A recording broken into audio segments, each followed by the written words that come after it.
menurut aku ada 3 hal sih. Pertama, perempuan itu mendidik dirinya dengan pendidikan yang oke, itu justru mempersiapkan dirinya agar bisa bertemu dengan cowok yang juga berpendidikan.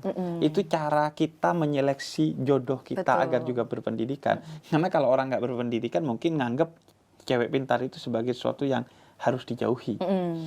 Terlebih juga itu persiapan diri untuk mendidik anak-anak kita. Seminimal-minimalnya perempuan terdidik itu utamanya karena perempuan akan menjadi sekolah pertama bagi anak-anaknya. Itu ya. betul, yang menurut aku tuh orang suka lupa. Kayak misalnya mungkin kalau orang bilang, oh ngapain sekolah, aku sering banget Iya. waktu aku SMA keluar itu, bahkan dari teman satu sekolah aku dulu pernah bilang, kamu ngapain sih belajar capek-capek, bukannya nanti nikah juga, digituin. Iya. Terus aku kayak bingung gitu, aku udah Iya. bingung jawabnya gimana gitu kan. Terus pas aku semakin dewasa, aku juga udah punya keponakan sekarang. Kakakku kan sekolah juga tinggi banget.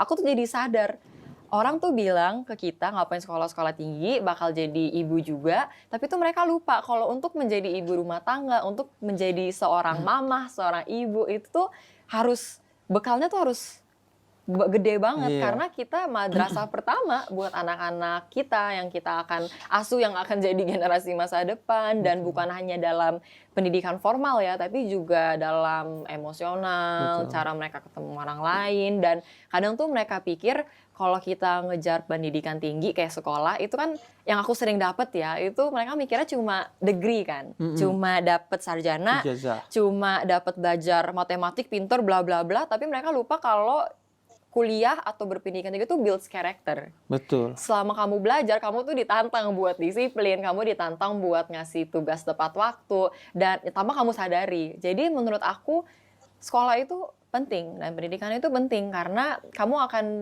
menjadi individu kamu sekarang itu karena bukan hanya karena kertas sarjana kamu aja, tapi karena semua pengalaman hidup yang kamu jalanin gitu pas kamu pendidikan, dan dikasih ke anak-anak kita juga. Iya. Insya Allah.